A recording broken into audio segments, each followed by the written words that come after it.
dia. A nossa palestra, Enem, Reflexões Necessárias para o Sucesso de Todos os Envolvidos.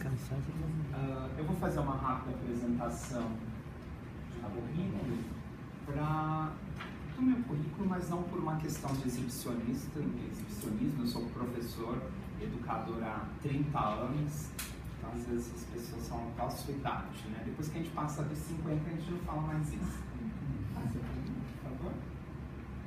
Então, minha formação inicial, letras, português, inglês, francês. Sou filho da PUC. Eu sou pedagogo pela Universidade do Rio de Janeiro, bioquímico também. Então, eu sou das 4 áreas do conhecimento. Eu sou tradutor e intérprete do Grupo Sintaxe, especialista em qualidade da educação pelo INEAM, Washington, a Unesco. O que isso tem a ver com a nossa palestra?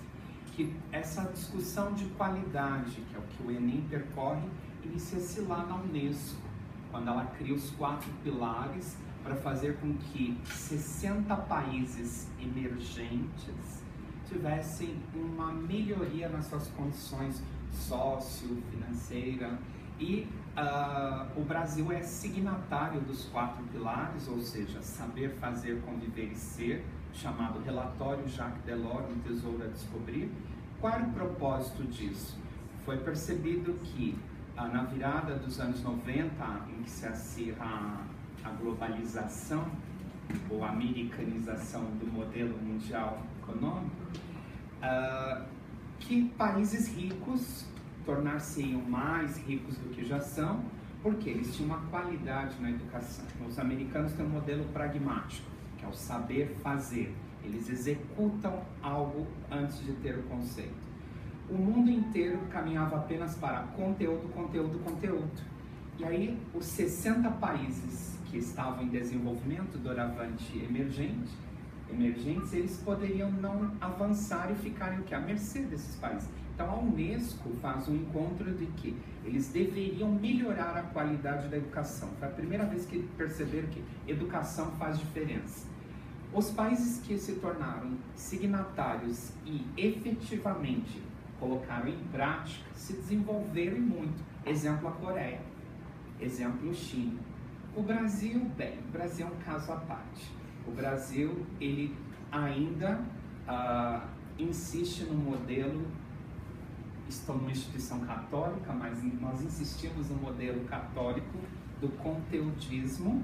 E o que isso tem a ver? Em 1997, quando criam as avaliações externas, exigem que os professores passem a fazer uma prova de competência, só que esqueceram de avisar os professores. O MEC passou a falar que faria uma avaliação de competências e misturou conteúdo e competência. Isso virou uma salada. E os 4 pilares depois passaram a ser exigidos, ou seja, o aluno ou qualquer cidadão, para ser integral, que é a proposta do consenso, era que todo educador deveria formar um ser humano completo. E o que quer dizer formar esse ser humano completo? Falam de ser humano integral. Ele precisa do primeiro pilar, saber. O conteúdo é importante, porque quando surgiu no Brasil, em 1980 para cá, a ideia de competência, então não é para dar mais conteúdo, tal do construtivismo. Não, o primeiro pilar é o saber, é para ser dado. O que vai acrescentar, o segundo pilar, no mundo globalizado, é extremamente competitivo. E o mundo competitivo, não basta que eu saiba que eu tenho um diploma, eu preciso saber fazer. Então, saber fazer viraram sinônimos em educação de competência. Então, nos anos 70, porque muitas pessoas falam assim, no meu tempo a educação era boa. No meu tempo, as pessoas tinham conteúdo. Então, o que é o meu tempo? Anos 70. Nos anos 70, a ênfase do Brasil era do saber, o primeiro pilar apenas. E saber significava o papel do docente era ministrar conteúdos. E o que isso tem a ver com o Enem? Já nós vamos chegar lá. Então, o papel do docente era ministrar conteúdos, teorias. Então, hoje eu vou dar a história do Brasil, ou aquela coisa linear, mas o Luiz não se faz assim, mas estou falando dos anos 70. Nos anos 70, Então o professor, ele tinha a tarefa, ele era formado pelas instituições universitárias para ministrar conteúdos. Então ele recebia uma regra, ó, quinta série ensine isto, sexta série isto, oitavo ano isso. Professor de português, que também é minha área. Professor de português, coordenadas aqui, orações subordinadas. E não se perguntava para que se aprendia isso. E por quê? Porque a nossa sociedade dos anos 70, eu tenho muitos professores de história, que só um olhar já estou aí conhecendo alguns. Professor de história é esse que fica sempre assim, analisando a gente, né? É que esse povo todinho está aqui. Ô, Luizão. O pessoal de letras é o que fica sorrindo assim, olha assim, ó, estou vendo mais de português aqui, e ela me apresentou, mas eu reconheço, tanto lidar com o professor, você bate o olho e você sabe até a disciplina.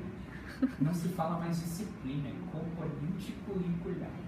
Mudou o termo, né? Então, nos anos 70, qual era a característica do Brasil? Um país praticamente campo, 64% da nossa população analfabeta, vivendo no campo.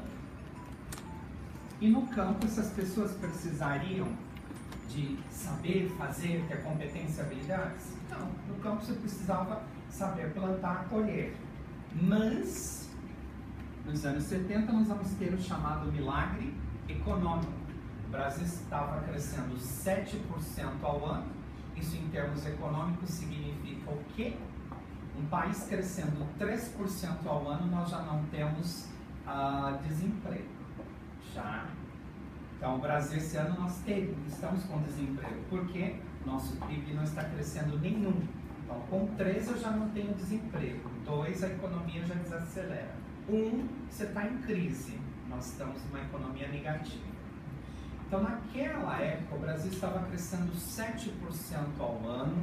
O Brasil, então, tinha um PIB em crescimento como o da China. E um país crescendo 7% ao ano, não há desemprego.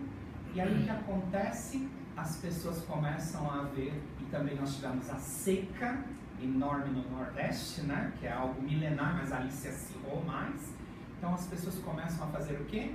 Migrar para as grandes cidades. Então, as cidades eram pequenas e começam a inflar. E tudo sem planejamento, sem uma política, porque o Brasil não faz políticas, porque política é coisa, sempre a política é associada à picaretagem, e na verdade é para poder criar a boa convivência. Então, sem política de trazer esses migrantes, colocá-los na